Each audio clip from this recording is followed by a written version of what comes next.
It's Wednesday. You know what that means. It's time for another edition of the Greg Cherry Show. I am, of course, your host, the Pennsylvania sensation, Greg Cherry. Might as well throw this up here. The longest reigning wrestling trivia challenge champion in history. We'll talk about that here in a little bit. The 1 second.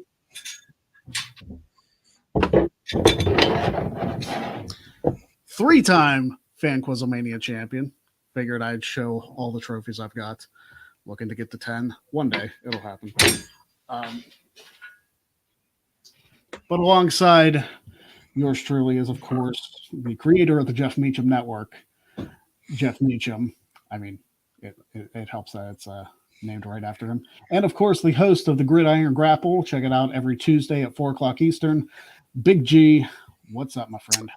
I'm doing good. Glad to be back on the show. It's been a couple months since I've been on.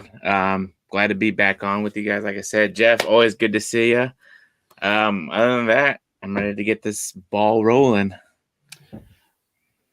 Getting that ball rolling. Yeah, Big G's happy to be here. Like Rich always says on Thursdays, Big G's happy to be here. That's it. Yes. All right, on today's show. You're definitely in a celebratory mood today, Mr. Cherry. Absolutely. It's definitely a good one because we're talking about stuff going on in wrestling and, of course, the wrestling trivia stuff that's going on. We'll talk about the WTC tournament, talk about the finals of the bump, which was mentioned in our comments. We will get into that here in just a little bit. The Wednesday Q&A is, of course, our last segment. I don't know why it was in front of this, but Weird Law Wednesday. And again, in tribute to the winner of the Stump the Bump contest. It's in the state of Connecticut. So how fitting for good old Stanford. Interesting. So let's talk about the WTC tournaments, first of all. It is going on last week. I don't know if I would consider it an upset. I almost would because I picked Matthew Rosa to win the whole thing. Right. But Matt Rosa fell to Louis Dangor of Wrestle Talk, former Quizlemania champion. I mean, if nothing else, it goes to show how unpredictable this tournament truly is. Yeah. So, and I want to put up, I'm going to take these off the screen for a second because I want to put up tomorrow's match. Travis Fame versus Scott Gata. And it's very fitting that that's the match for tomorrow because the winner of the Stump the Bump tournament is Scott Gata. Scott Gata made it. He's going to face Mike Brown on the bump next week for the Trivia Championship. I am excited about that. I hope he brings it home just so I can say, hey, I beat the WWE Trivia Champ twice. Right. Exactly. Yeah, it's incredible. So Scott has his championship opportunity next week. He's not the champion yet. He won the tournament, but he's got to have that championship match on Wednesday against Mike Brown. So that one will be intense. He's got his match tomorrow against Travis Fame. I mean, can he win 2 tournaments within the span of a month here? Is that going to happen? He already won the Stump the Bump contest. But the WTC is a completely different animal. Oh, yes. We all know that. Yes. So I want to get your guys' opinion. Travis Fame, Scott Gata. Who do you gotta? Richie, by all means, take it away. Yeah. Last week's episode was really, really, really good. Mm-hmm. It literally, like you said, it came down to the wire, and Louis Dangor did very well. I think this week, I really haven't been watching Stump the Bump, the Trivia Championship, but I think I'm going to go with your buddy T Fame to pull the upset tomorrow. It's very possible. I mean, Travis, he knows this stuff. Go ahead. No, go ahead. That's all. Oh, that was it. Okay. I was going to say, Travis is very underrated when it comes to his wrestling trivia. If the stuff is in his wheelhouse, he can surprise people. I mean, he defeated JPO, Jordan Owens, in round 1. Scott Gott is a completely different animal, though. I mean, he knows his stuff. Obviously, he won the tournament today. Now with WWE's version of the Stump the Bump, did they have like a 10-second time frame to answer? It was like they basically have 2 rounds. One of them is a 30-second speed round where you try and get as many as you can in that time frame, and whichever the 2 competitors gets more gets a 1-point advantage in the second round. And then it's basically questions back and forth. I don't think there is a time limit. It might be like a 30-second time limit. They have significantly more than 10 seconds to think about it. Yeah. But yeah, it's very interesting. There's very little room for error in those tournaments. And I think maybe next week, I've been talking with one of the competitors in that tournament who's not Scott Gutta to appear on the show perhaps next week to discuss his experiences. But we'll see about that. But yeah, Scott did very well. I'm looking forward to his match with Mike Brown. We'll see how solid Mike Brown is. I think maybe I'll try and get him for the WTC tournaments perhaps next time around. See if he's looking for a little retribution if Scott, in fact, dethrones him. But I know for a fact, if Scott Gutta wins this tournament, you best believe I got to get in this thing next year. Because I am absolutely not letting. I mean, I should have been in it this year. I'm going to say it until I'm blue in the face. I should have been in it this year because I would have won the thing. I think you guys know that as well as I do. Oh, yeah. Now I will say this. Scott won his second round match, which all the second round questions are a specific topic. And that topic was in your house today. Mm-hmm. That might have been the category to trip me up. I'll be honest. Because my new generation stuff, I know some stuff. I mean, I grew up during that area, or that era rather. But the in your houses, they kind of mesh together a little bit. Maybe it's just me. I mean, Jeff, I know. No, it's not just you. I can tell you what the events were called. I can even tell you what month the particular event took place. The cards themselves on those shows, yeah, no, that's a hell of a reach, even for you, even for any of us. You have to forgive me. I got a tickle in my throat this morning, so I'm trying to conserve. If they had a category that was just in your house, I could probably fudge my way through it, but it would be an interesting challenge for sure. Like I said, once you get past the first one that was just in your house, all of them had names. Not all of them are well known. They had names, like the second one was actually called the Lumberjacks. In your house, Lumberjacks. People just call it in your house too because that's what it was called on the air. But WWE did have a subtitle for it and for every subsequent one before they started giving them non in your house names and slowly kind of phasing out the in your house thing. So if Scott did well on that particular subject and which is his thing today, like we said all along with our tournament, dude, you're probably sweating almost as much as Eric Bischoff made Vince McMahon sweat because it's going to be a hell of a time to.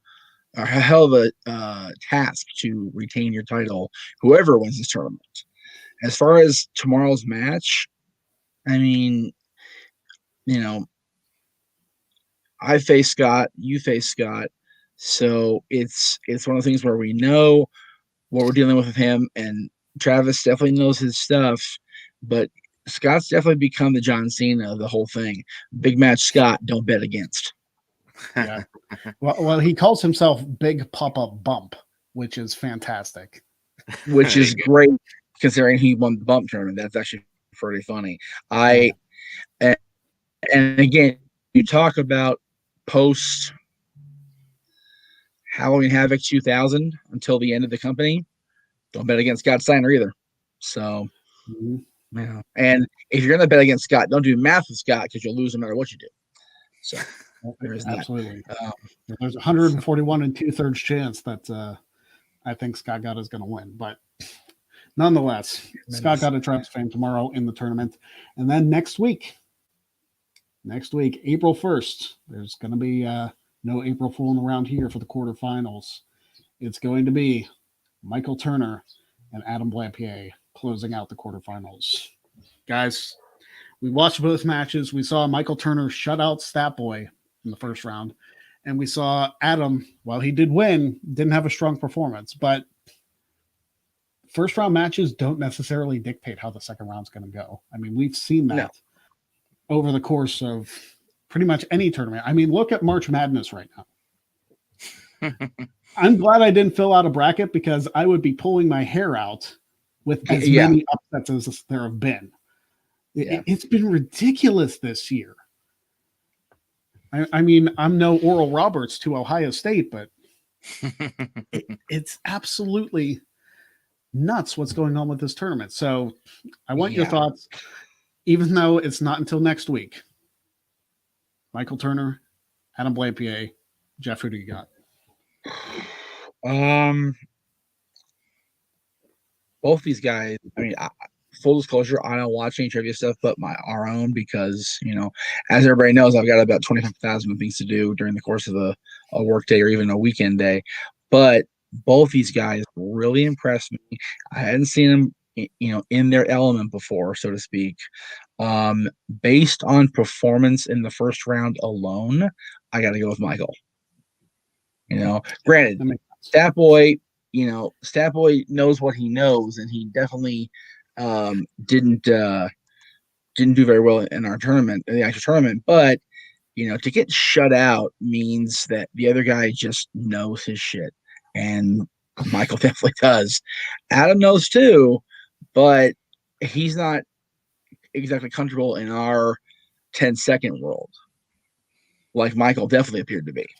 So I will give the slight edge to Michael, and either way, even if I'm wrong, either way we both win. So because we all win, because it's going to be a hell of a tournament going forward. I said this to you in the post game last week, man. The folks that are left, man, I would be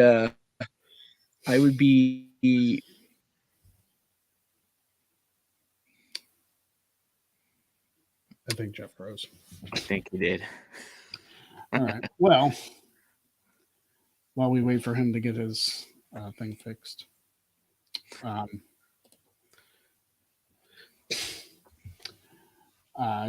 So I did see JB3 in the chat. So funny thing for Combat Wrestling Trivia, there's this joke going around that we have strengths for the different categories we want, and a common joke is Jeff Jarrett in your house title matches.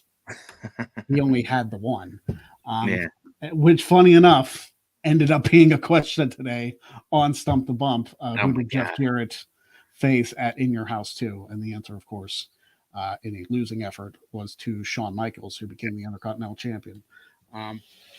So it's definitely. I'm looking forward to the finals next week. I'm looking forward to tomorrow. I'm looking forward to Scott seeing if he can make it past Travis Fame and make the Final Four of this tournament. Yeah. It's not going to be an easy road, though. I think this road is tougher than the bumps. I really do. I think this tournament that we have going on, that you guys have going on, has been one of the better tournaments in WTC history that I can remember. I mean, you pretty much scoured, all around to get the best of the best. And, these guys know their stuff. And, whoever faces you at the end, they're going to have, it's going to be a tough battle regardless, So, and I think next week, I have to agree with Jeff, when Michael faced Statboy, he just knew his stuff, and that 10-second window frame, if you really know your stuff, you will know it. And you got to think about it when you're on a game show or some kind of trivia thing, sometimes you do get stumped, and you just gotta know your stuff. That's very true. Welcome back, Jeff.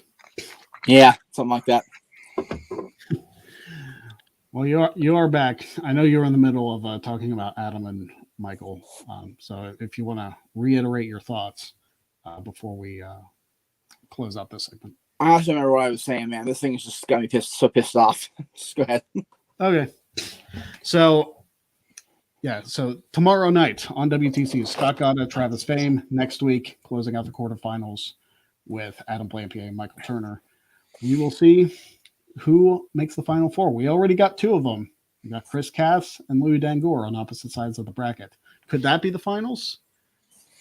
Could it be Scott or Travis facing off against Louis? We will see. We will see all of that tomorrow. Now, since Scott did win the Stump the Bump tournament, Weird Law Wednesday is a little bit of a dedication to one Scott Gotta, because he himself lives in Connecticut. So we're going to do the Weird Laws of Connecticut. It's a little early to do the segment, but we're going to talk about it right now. So make sure you're not drinking anything, because these are some weird laws as they. Thank God, I just finished my bottle of water. Right. Exactly. There you go. All right. In Connecticut, town records may not be kept where liquor is sold. I would hope so.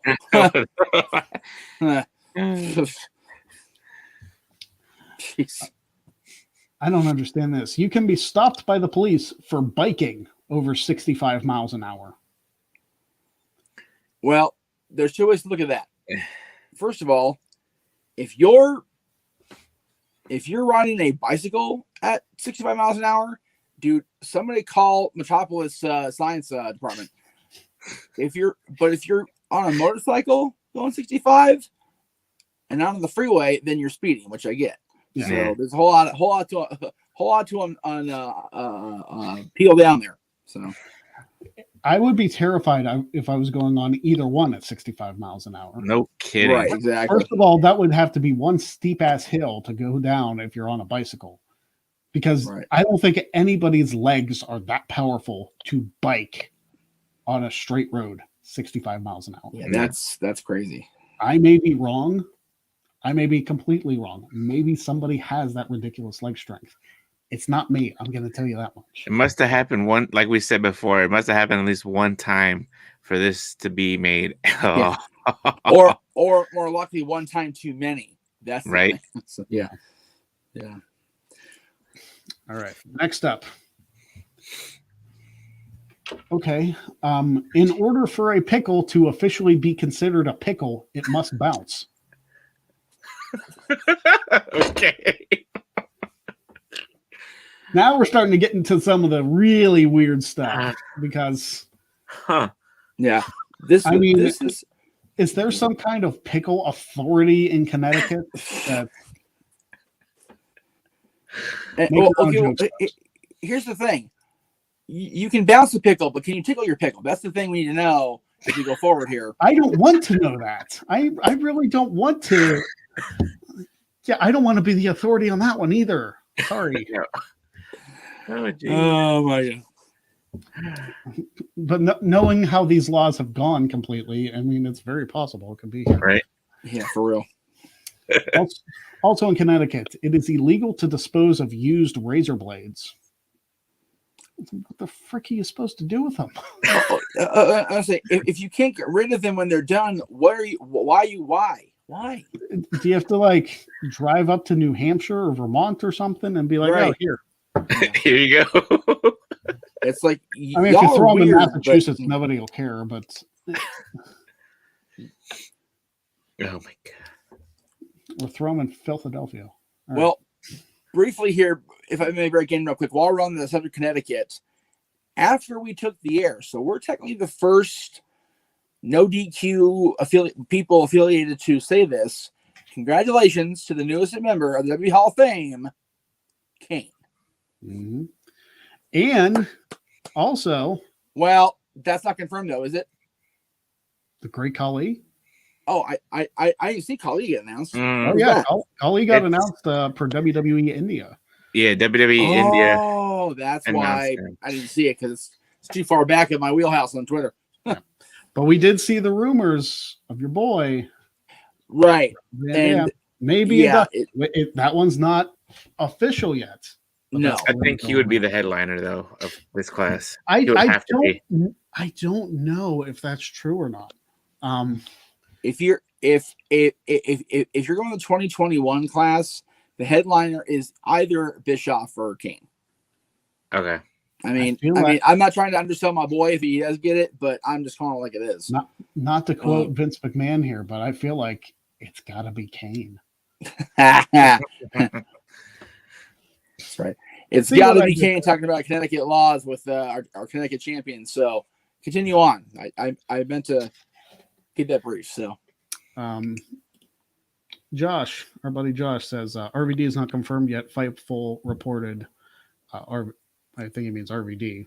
right, exactly. I mean, Sean Ross Sapp's pretty good with that stuff. So Right. Yeah. I'm gonna trust not him. denying the potential validity.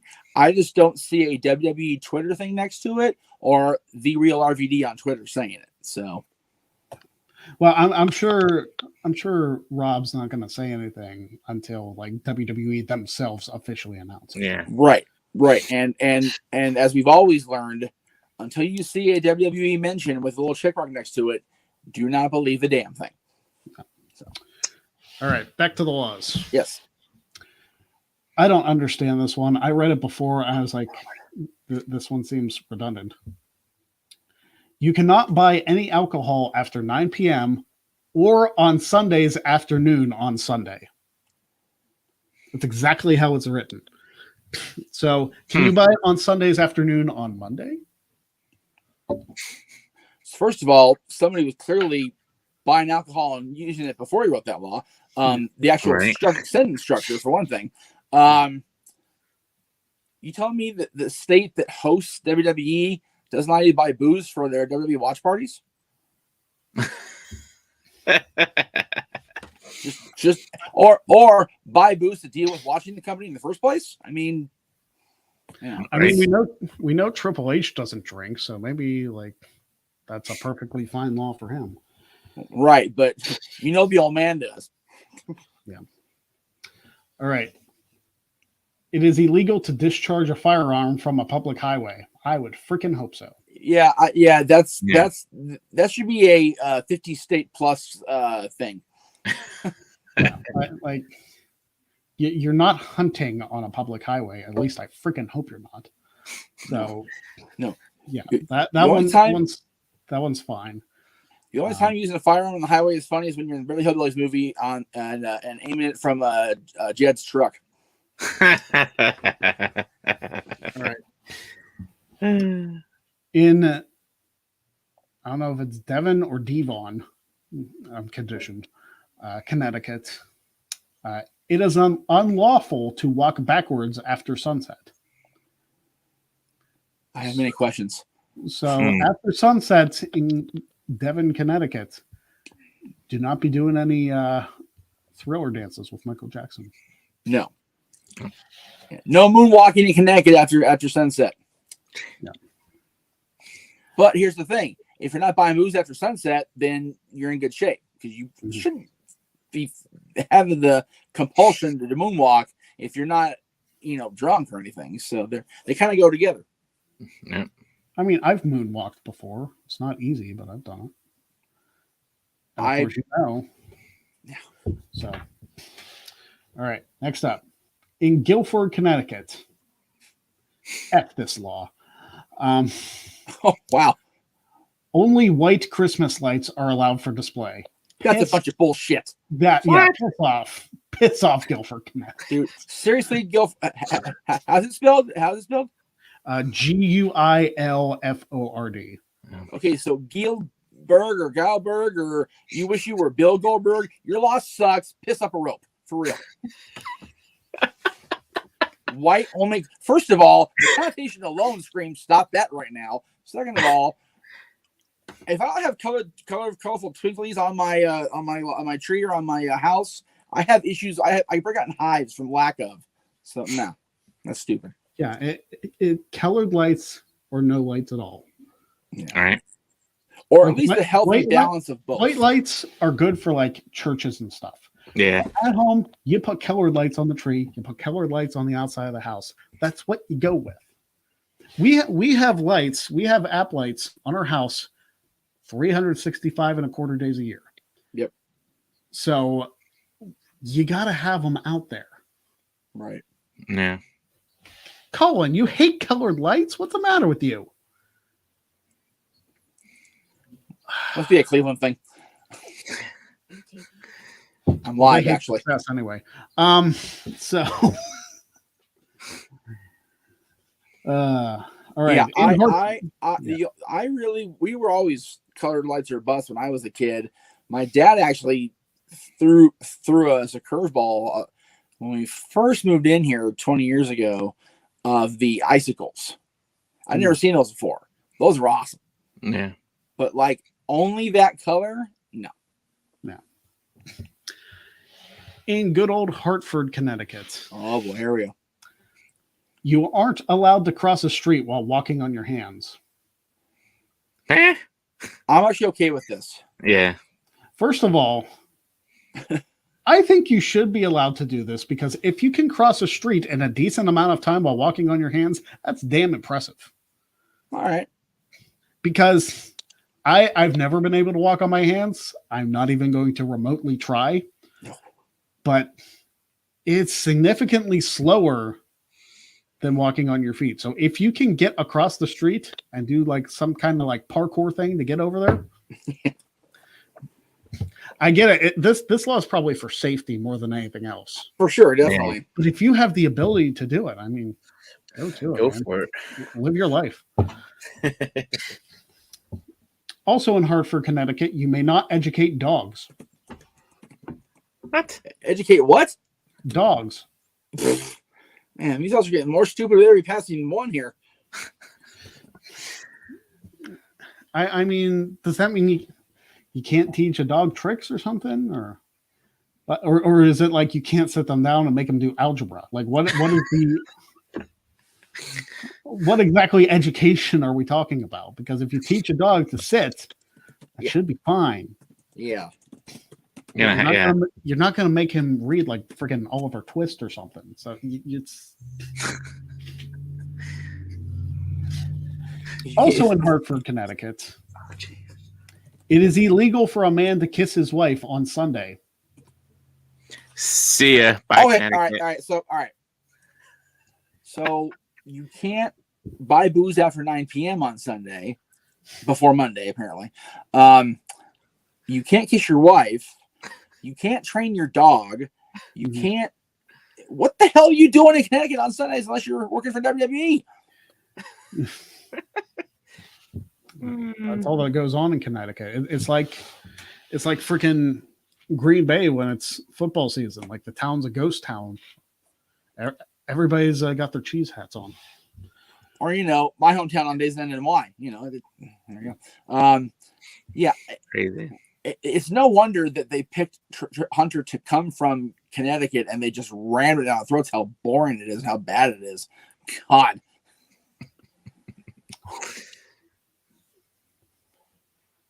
I'm gonna save that one for last because it's super dumb. Oh, okay. If you save the one, kids, have your depends ready. In Rocky Hill, Connecticut. Oh boy, here we go. An arcade may not have more than a total of 4 amusement devices, such as ping pong tables, pinball machines, or shuffleboard tables. Then why have an arcade? You can't have more than 4 devices that you can play. That's not an arcade. That's a game room in somebody's house. Right. An arcade, you have walls of pinball machines, skee ball machines, Right. Whack-a-moles, if that's still a thing. You have so much. Do you guys in Rocky Hill know what a damn arcade is? I guess not. You gotta be one boring ass town, don't you? This one I want to move to Rocky Hill and set up a game room on steroids just to be defiant and non-compliant. Elon Brown with a perfect comment right here. I'll let you read it. Yeah. Well, that's the thing, Elon. All you can do is do nothing. Yeah, you can't do anything in Connecticut. It's not that he doesn't. It's not that he doesn't want to. It's that you can't. He wants to do nothing. Well, that's why he never wants to do nothing, because that's all he gets to do is nothing. Yeah. You pay a whole lot of money to live there and then do nothing. There you go. Again, Santa Clarita. Anyway. Yeah. Hey, that's your politicians that work there. Oh, I know. This next one, I want to quit voting for him. This next one, I agree with. In Southington, whatever, Connecticut, silly string is banned. Okay, I applaud that. I approve that and was, co-sign. That one's good. I hate that shit so much. Silly string is the dumbest thing in the world. It really, well, clearly One not, of because them. we're in Connecticut with laws now, so clearly not, but close. Yeah. That one is fine. Like Right. that one is like, yeah, okay, yeah, it's stupid. Right. They must start that one at 7 p.m. on Sunday before they start drinking. Yeah. The sad thing is the creator of Silly Strings probably like swimming in a pool of it. So Probably, yeah. Right. In Waterbury, Connecticut, it is illegal for any beautician to hum, whistle, or sing while working on a customer. This is getting out of hand now. I mean, really. See, so first of all, I don't think Jen would want to practice hair in Connecticut. No. No. She's already a licensed cosmetologist. So Right. yeah, I don't think that one would. Of course, she likes to talk more than she does like sing or whistle or whatever. But even still, like at least give her the option. Because there's always that one customer that you can't really relate to on a spoken word level. You gotta keep yourself entertained, and you have to keep them feeling not so like under pressure. Like, if you have a kid who's not good with the talking and getting his first haircut, you gotta be able to sing or whistle just to kind of keep him smiling. Yeah. So here's the thing: when I go and get my haircut, I don't say anything. I just it's like a spa for me getting my haircut. Yeah. I just like relax and just like let it happen. And it's just so freeing. It's a weird thing. Maybe it's just me, but like this is one of the shows where I get to talk all the time. Yeah. And typically with other people, it's like, oh no, just cut my hair. I don't want to say a word. Just let me relax. I used to be chatty Cathy when I get my haircut when I was younger, but when I moved to the barbershop down here at the bottom of the hill, number one, there was a language barrier, which is never easy. Yeah. Because they speak Spanish. I live in a place that speaks Spanish, apparently. And nowadays I have my mom shake my head, so we talk because we're in the kitchen of our house, so we're not going to just be, stone cold silent, but it really depends on the dynamic of the relationship, quote unquote, between stylist and customer. People sometimes, the woman of my mom's hair, she's done my hair and Dylan's hair for years too. And we're always, yuck during the whole thing. So it's a really sad thing if that's actually a law. They can't do anything other than talk when they have a customer in the chair. That's kind of shitty, to be honest with you. Yeah. And finally, here we go. In New Britain, Connecticut. Oh boy. It is illegal for fire trucks to exceed 25 miles an hour, even when going to a fire. I told you it was dumb. All right, guys. House is on We fire. got this burning fire, but we can only go 25 miles per hour. Yeah. If my house is on fire, fortunately for me, like there is a fire station half a mile from my house. Same with my house. Yeah, I don't have to worry about. And so in that instance, but if the fire station is like 10 miles away and like your entire house is freaking on fire, you're not going to wait. You're not going to wait 20, 25 minutes for them to get there because they have to go 25 miles an hour. Bitch, you better be going 70 to get my house to stop freaking burning up. Yeah. So can we agree, you and I, Greg, and Jeff, you're here too, that this is the dumbest of the state laws as far as the states go so far. Connecticut's the worst. Yeah. Connecticut. Yeah, Connecticut is the Brita Perry of states. New Britain has to be a very small town if you can only go 25 miles per hour. Yeah, that's some like Ida Lucy bent fork shit right there. If you go more than 15, you go to jail. It's like, well, what? Ladies and gentlemen, those are the state laws of Connecticut. Scott, I was hoping I was doing a tribute, but your state's kind of messed up. Nope. Boy. Lord, I apologize for that there. And Yeah. man. That won't get me on the bump anytime soon. All right. No. Send in your questions. Is there anything you guys want to talk about? I know I kind of dominate the conversation. I mean, it's my show. But if there's anything you want to throw out in the past like week or so that you feel like you just need to bring up in conversation, feel free right now while we wait for some more questions. Okay, I'll bring something up briefly because it's a minor little event, bitch, whatever you want to call it. People were clamoring so bad for the Fiend to return and the thing's getting old and Alexa can't do it on her own anymore. And then he comes back and they've pretty much spent the week shitting on him. Like, you guys can't have y'all's cake and eat it too. Sorry. Like, if you want the Fiend back, you have to take all of it in with it. The Fiend character was burned alive. He's not going to come back in his Mr. Rogers shirt skipping down the aisle. It ain't going to happen. All right. He needed to be darker than ever, scarier than ever, give Orton more of a mind F than he did before. Right. And he did all those things. So I'm totally okay with how they presented Bray on Sunday.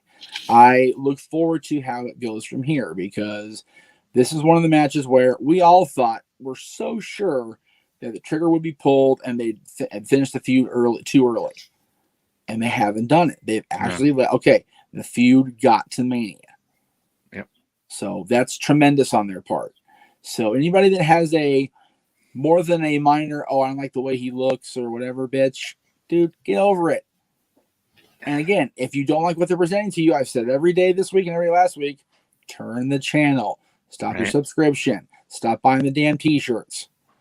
You know, make your stand the way that will get their attention, not within 280 characters. Yeah. I mean, cue the Triple H complaining about social media promo on Raw. Right. And you know what? In the context of the character, you wanted to smack him upside the head. But as a peripheral guy looking in, you go, you know what? He's friggin' right. So, anyway. Like I said, Jeff, when we were doing the show on Sunday, if they ever had a chance to do a movie with the Fiend, they need to act on it now. Oh man, they need to act on it.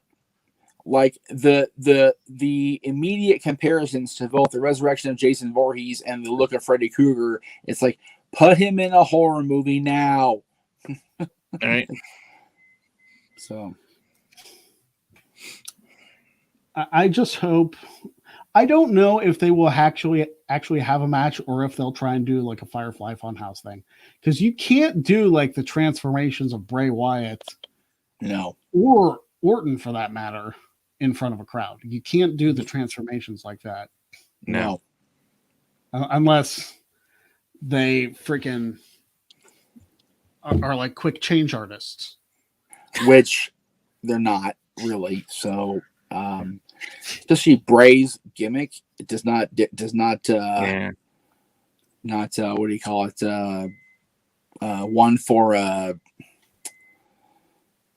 One for quick changing because of all the layers of the mask and everything. Yeah, it wouldn't be the only way it'll work properly, in my opinion, is if they do a pre-tape like they did with John last year. So we'll see.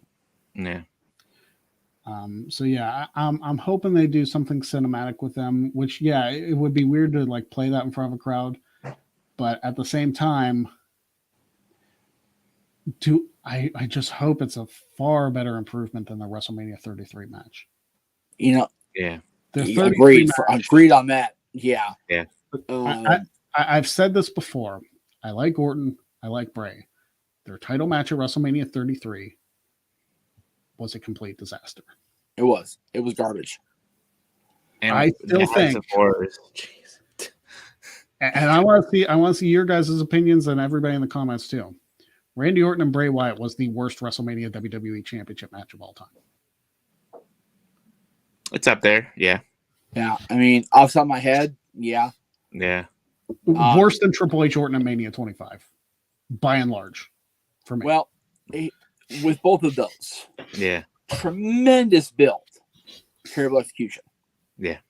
However, that's the frustrating thing. Like the builds to their matches, Right. are fantastic. Like the Bray and Orton stuff for Mania 33, the buildup was there. It's like, oh, you wanted to see these two fight, and then they did that. yeah. And with Triple H and Orton for Mania 25, fantastic buildup, such personal rivalry, and then they gave us that at Mania 25. They had far better matches later in the year. I don't get it. Like Hunter and Randy both said for their match at 25 that they didn't know going in they were going to be handcuffed with it not being no holds barred, and it outright should have been. Yeah. You know, you don't have these fierce rivals who have Orton's taken out the guy's entire family. Triple H has broken into the guy's home and, you know, scared the hell out of his wife and kids, you know, whatever. There's just so much that could have been better about the 25 match that didn't work at all. Plus, they're following Shawn Undertaker. That's never a good spot. That's a bitch. No. Greg knows that better than anybody. So, the match with Orton and Fiend was great in theory, poor in execution, and it wasn't like they handcuffed the match at all. It just sucked. Yeah. I do see Elon in the chat room saying Triple H and Roman was kind of bad. To be fair to Triple H and Roman, that was the end of the longest day in the history of mankind. That was 32, wasn't it? Yes. Oh, geez, yeah, I remember that. It was. Aaron and I lived it the whole way, man. Going out to Wade's and watch. We felt like we were there for like 16 hours. It was so bad. That Mania took forever.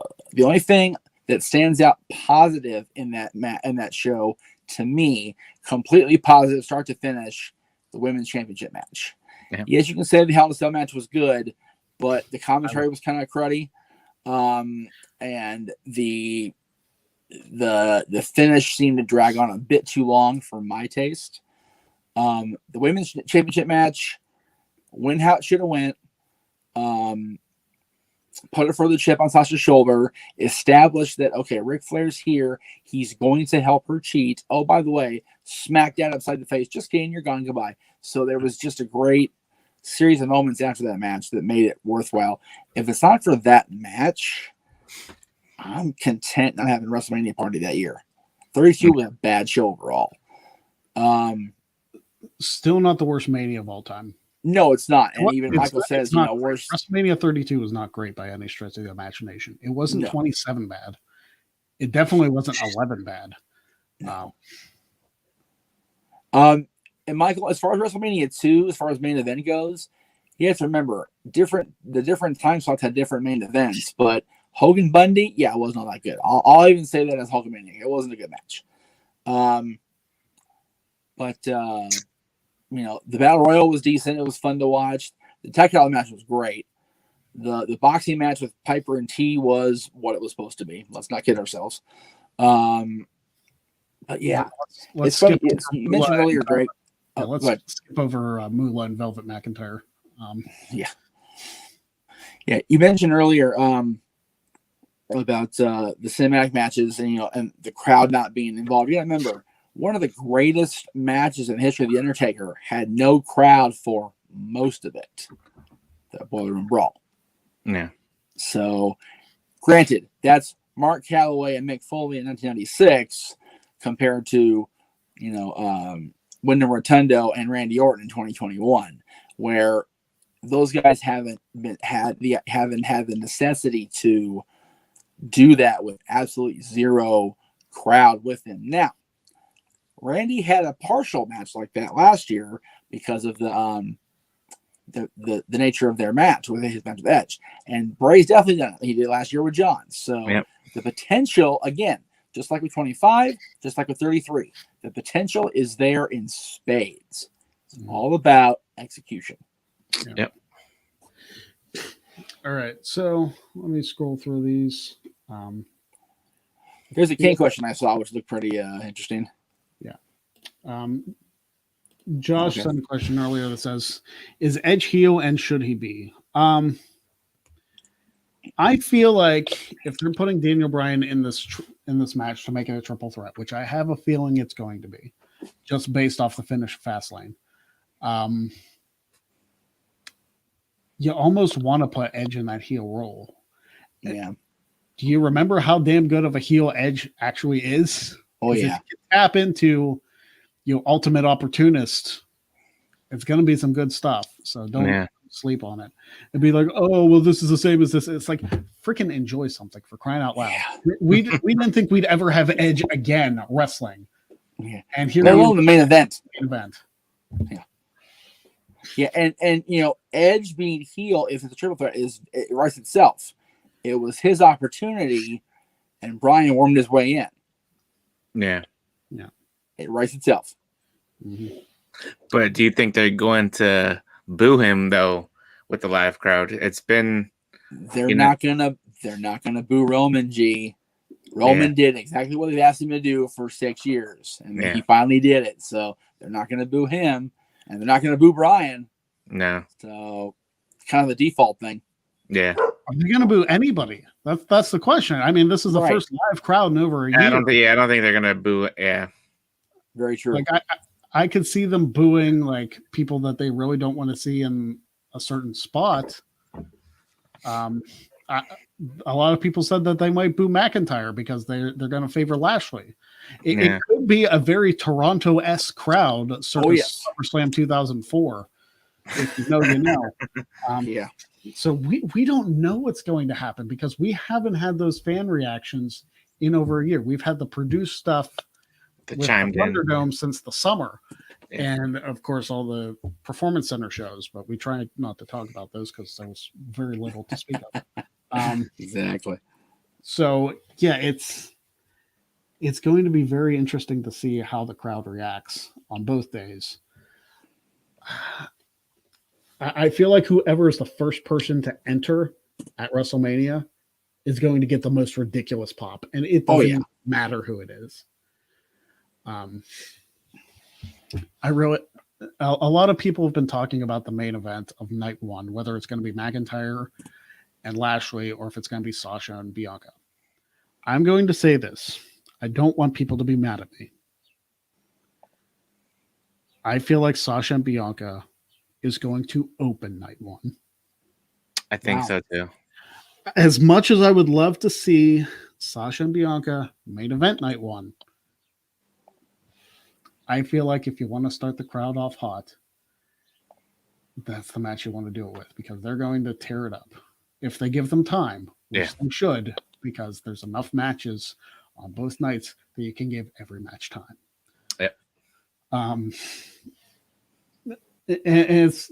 I'm between that or Lashley and McIntyre actually opening the show. Like they could start the show with the WWE title match to kick the crowd off hard. And then save Sasha and They very well could. I mean, they did that at 35 with Rollins and Lesnar, so they did at 28. I mean, Sheamus, Royal Rumble winner, and he faced Daniel Bryan in the opening match. Granted, 15 seconds, but it still happened. And they did at 27 too, but screw Del Rio. I liked the open of 35 because you had Alexa, and then she worked her magic and brought Hogan out, and it was a great moment. And then the visual of the two of them watching Paul Heyman storm down that ramp going, what the hell is going on here? And then he brings out Brock for the match, like, oh shit, here we go. So we will not have Roman main event open night 2. He's in the last slot, no question about that. Roman, Edge, and Bryan, if that's in fact the route they go, is main eventing WrestleMania night 2. Yeah, there's absolutely zero question about that. Yeah, it's going to happen. Yeah, if they don't have them I don't think there's anything that could or deserves to take the spot in night 2 other than the Universal title match. There just isn't. No. And Paul's been saying for a year that he's the reigning, defending, undisputed, main event of WrestleMania. If the main person on the show is not the main event of night 2, the last thing we see, then they totally cut Paul's promos off at the balls. It's a terrible way to go. So they have to do it that way. JB3 with a comment here. Sasha Bianca would be the best Mania opener since Brett versus Owen. I think people sleep on Triple H and Daniel Bryan at 30. Like, I know Owen and Brett was a fantastic match. We just watched it on Rewind not too long ago.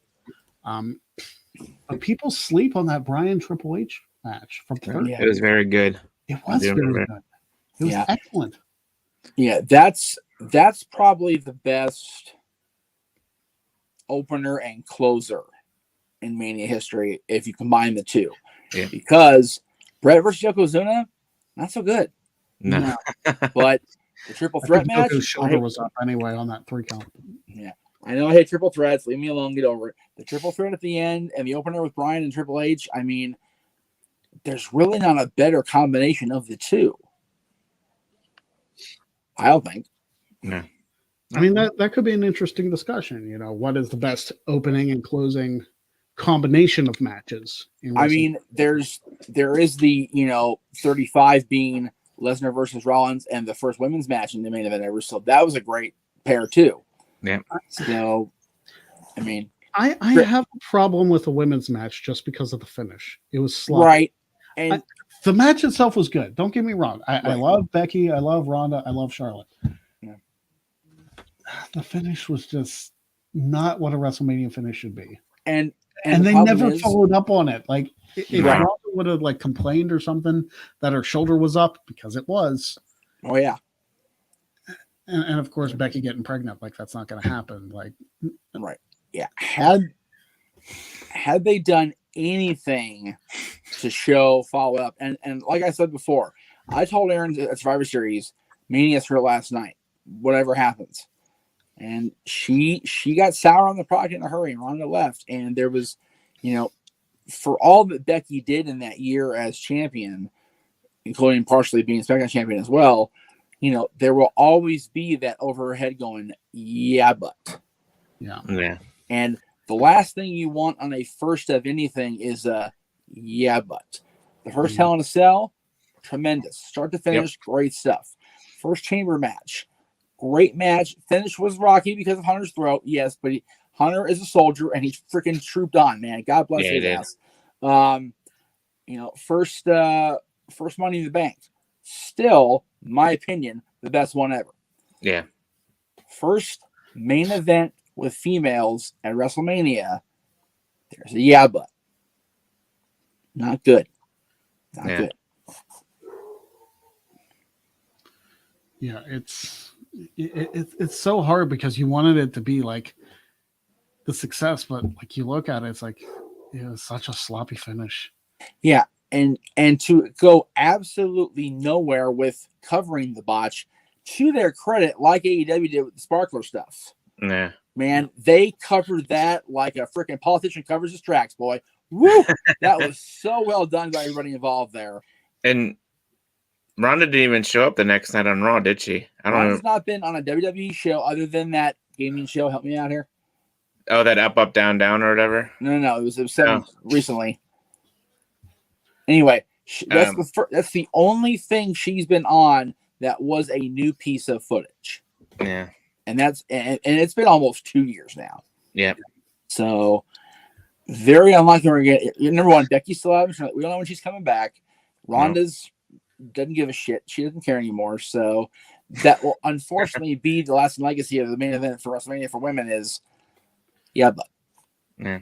I think that's why people are clamoring for Sasha and Bianca, because we know how damn good Sasha is. We've seen how good Bianca is too. The two of them in a main event match at WrestleMania. Yep. Like I want that. I want that for them. And yes, I'm a Sasha guy. We know this. Like, it's not news.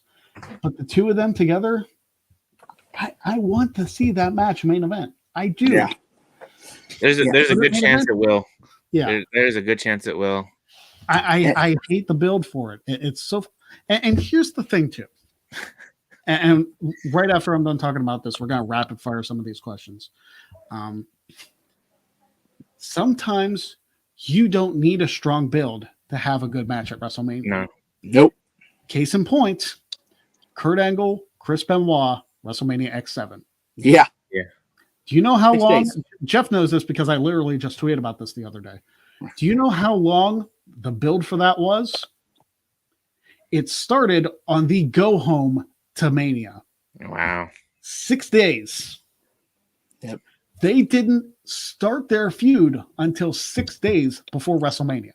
On one of the biggest nights in the history of the business, which Greg and I'll cover Friday, which features the build. The first thing you see after you hear the, oh my God, he actually did it, Vince bought the company, the first person you see on that ramp is Kurt Angle. The first thing they talk about, Kurt Angle not having a match for Sunday. They hadn't had Kurt booked yet. Or Chris Benoit back then. How in the hell did those two not get booked until 6 days before? Crazy. And look at the match that they had. And then they went and tore the shit out of it. Exactly. They blew the house down. It was crazy. So I want to think of like other matches that have had like terrible builds, yeah, but turned out to be stellar matches. Yeah. Or at least either terrible or non-existent. either one. Yeah. Because a non-existent build is basically a terrible build. Right. So, Okay. so either one that turns out to be, I guess I should say not excellent necessarily, but like Right. good to surpassing our expectations as far as match quality. Yes. So that can be a discussion for another time. All right. Definitely. We're going to rapid fire these. So they're going to go lightning quick because we're almost at 2:00. And I think I've covered 2 questions. How crazy is it that Lashley lost at WrestleMania last year to Aleister Black, and a year later Lashley is WWE champion and Black hasn't been seen in over 6 months? Somebody said Lashley and Black fought WrestleMania? Yeah, they did. I want to say two. night 1. I I think it don't was remember night that two. at all. Wow. Okay. I honestly forgot about it too. I did Damn. too until I read the question when he had posted it. Yeah. And then I did, it dawned on me, and I was like, they did. I did not even. Wow. They all right. did. I I think think crazy then. You know what? I think this is where they really didn't have a build for this match either. No, they didn't. And I This think it was another thrown together match for me. another thrown to. They might have had like the week of, and that was it. If I Right. remember. Yeah, I remember them. Like I remember seeing the graphic on the Raw SmackDown, going, "Oh, okay, cool." Remember, Lashley was still doing the whole Lana storyline at the Oh time. my God, yes, Yeah. Lord, poor bastard. And now go figure, Lashley is the champion, and Lana is probably going to be in a championship match and probably win the tag team titles with Naomi. Right. A year in the company makes a big difference. Yeah. Next up, favorite Kane match or moment? And also, did you guys see the Snyder Cut? And if so, did you like it? I'm not a movie guy, so no, I did not see the Snyder Cut. Favorite Kane match or moment? Favorite Kane match? Mine would be the Inferno match with him and Taker. Which one? The very first one. It was that Unforgiven 98? Unforgiven. Yeah, Yes, sir. Unforgiven. Yes, sir. I know my stuff. So, mine's personal, is what it is. Yeah. My favorite Kane match was when he and Undertaker defeated Palumbo and O'Hare for the WCW tag titles because I was there. There you go. Favorite moment, the unmasking and the subsequent spiral into madness, because that moment That was, we wondered what Kane looked like for almost 6 years at that point. And to just have him not be scarred like we thought, and the mental scars were in place. Great story told. Yeah. Great reactions by JR and the King and Rob. Let's not forget Rob was in the ring with him when it happened. Yeah. Just a great moment, and it really set the tone for where Kane was going the next roughly almost 10 years when you think about he didn't put the mask back on until feuding with John in 2011, 2012. Yeah. So, for me, this is not going to be a surprise coming from me. The 2001 Royal Rumble. It was, yeah. It was Kane's big showcase.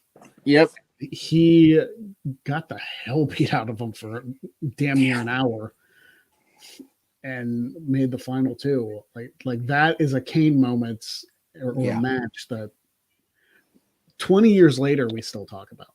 Yeah. Yes. Because my goodness, eliminating 11 people, yeah, the record's been broken since. Right.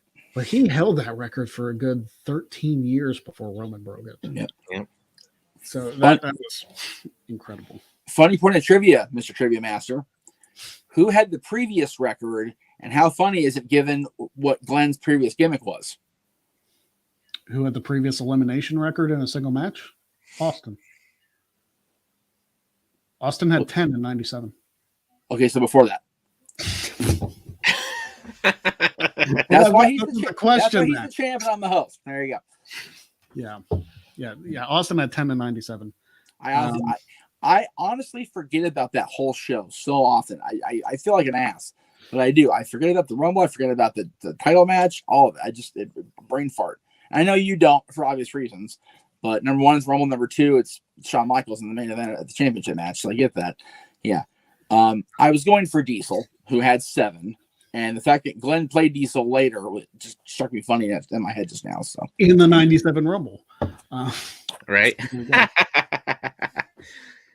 Go figure that one. Damn it. Yeah, exactly. 3 years, baby.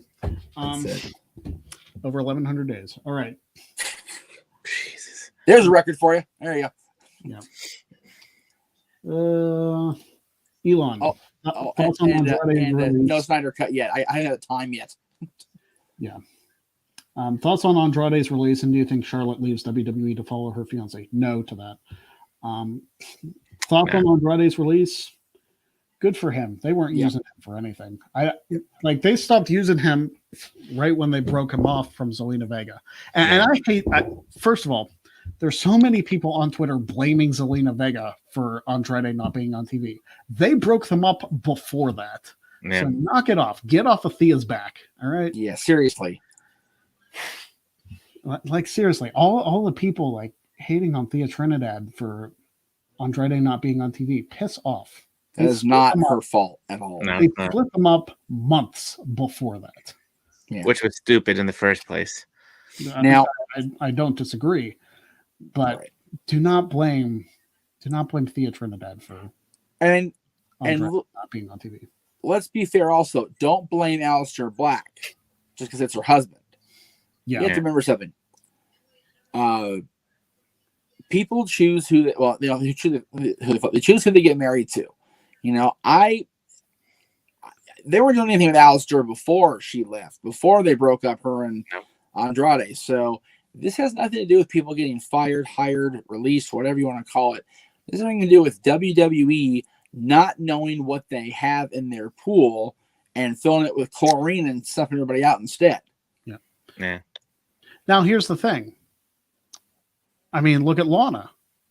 Do you think that she'd be punished over the Rusev stuff? Yeah, she got put through a table 9 weeks in a row. Yeah. But she could be winning a championship at WrestleMania. Yeah. Crazy. I mean, yeah. I mean, does it go to show that Lana was more valuable to the act than Rusev? I like Rusev or Miro, whatever. Well, but who was more the star in that aspect? Was it Lana or was it Rusev? Yeah. And either way, I'm still sad the Rusev Day thing didn't go further because that was super hot at that time. Right. And either way, happy birthday, Lana, by the way. Yeah, happy birthday, Lana. Happy birthday, Christopher Daniels, too. Yes, and The Undertaker. Mm. All right. And Barry Horowitz. That's right, baby. Could they do Bryan versus Edge night 1, then Edge versus Roman night 2? No, please don't do that. Why would you make Edge wrestle twice? Yeah. Back-to-back nights. Yeah, no. There's no No. reason. Not knocking his ability to pull it off, knocking the intent of having a guy who's fresh off injury wrestle 2 nights in a row in big, potentially barn burner matches. Not a good idea. Yeah. Well, I was seeing something online earlier about Daniel Bryan, like a potential match. They could do him versus Jey Uso again if they don't put Daniel Bryan in the triple threat match. I think we should do Jey Uso versus Bryan. Winner says, "Okay, I'm done wrestling you." Hey. They should do it stand and deliver Daniel Bryan against Pete Dunne. All right. Ooh, I like that. There you go. Because Pete Dunne said he is the best technical wrestler out there. So yeah, you best believe that Daniel Bryan's going to show up at some point. Seriously, Brian and Adrian sitting there going, "What?" if it's not stand and deliver, they got to do it at whatever the next takeover is. Yeah. Yeah. Elon Brown with the last question. Do you know if there are going to be fans at the Raw after Mania? No, there won't be. They're moving the Thunderdome to another place in Tampa. I'm not sure the building. Yingling Center or whatever. I think. Yeah. It's another building in Tampa. They're moving the Thunderdome there. So no, there will not be fans. There probably won't be fans again until I would have to say SummerSlam. I was going to say, when's the big Peacock turnover completion supposed to be by? SummerSlam. SummerSlam. Yeah. Big moment for the company. Do it then. Yeah, with half of the WWE network on there. And by that time, everybody should have been, been vaccinated and gotten their shots. So yeah. Okay. I just want to say this: the fact that Peacock is censoring some of the stuff that WWE has on their network is bullshit. Right. I understand that some things are not culturally acceptable today, but that is still part of their history. It's still aired. Do not cut matches out for that. You cut out Piper and Bad News Brown. Really? I understand that was very controversial even then to do that. More so now, yeah. Yeah, more so now, but it still happened. Yeah. All right. If Disney Plus can put the little thing up on their movie saying, "Okay, back then it wasn't good either, but we did it anyway. Our bad." Disney Plus has Hamilton on it. You know some of the language they used in Hamilton? Oh yeah. You hear "oh shit" on Disney Plus. Yeah. There's only one thing to this day, and we're over a year in now, that they will not put on that network. And we've talked about that on my shows ad nauseum. And I understand that they feel they can't, but I also understand that they put, the warnings in front of Dumbo, Peter Pan, Pinocchio, all these culturally potentially divisive movies, and these are cartoons. Mm-hmm. So if they can put it in front of those, they can go, hey, they're wrestling characters. It was 30 years ago or 40 years ago, are bad. We wouldn't do that now, obviously, but if you choose not to watch this, we understand. Parental control is available at peacocktv.wwe/WWE. Yeah, just use your judgment. Put the stuff on the network and then use your judgment. If it offends you, then don't watch it. Right. But at least make it an option for those of us that aren't offended by everything. So Greg is closing the show today by asking humanity to have common sense. And that's all the time we have for today. And in the same breath, if you're eliminating offensive stuff, goodbye 1997 to 2002 WWE. Right. The Attitude Era is completely gone. Yeah. And if they take the Katie Vick stuff off, I'm okay with that because that should never 110%. Absolutely. Now, if Peacock is removing things that are offensive to their audience, or could be, goodbye Cosby Show. Right? Just saying. Goodbye most of the run of Cheers. I mean, let's be real. Seriously. I think that's on Peacock too. It is. That's the thing. People are so quick to, I didn't like this and it offends me. Yeah, but you like this, and I don't see you bitching about this. Right. So everybody's a hypocrite. Yes. They pick and choose what they want to follow. Yep. That's another rant for another day. Or It's not they today, pick and 'cause- choose what they think we should follow. That's the key. Number one. Number two, when the interview went down with the royal family and Oprah a couple weeks ago, our dear friend Cindy, put up something, the royal family should be held accountable. And I flat out said, I've come to the conclusion that humanity itself sucks. It's just a matter of some of us are trying to make ourselves better and do things right by our fellow man. The other people are trying to, propagate their poison to the rest of society. Y'all make a choice which person you want to be. Yeah. Again, that's a rant for another day. Yes, that's sorry. like one of those politics are a work rants Right. that I'll go into at some point when something pisses me off that much. But for now, buy the shirt. Yes, buy the shirt. I just wore it yesterday, actually. Nice. So for Big G, go check him out at _, or not at _ Jeff Meacham's at _ Jeff Meacham on Twitter and Instagram. Big Bowler G, go find him on YouTube, The Gridiron Grapple. Go check that show out. I've been on there. Jeff's been on there. Go check it out. It's good stuff.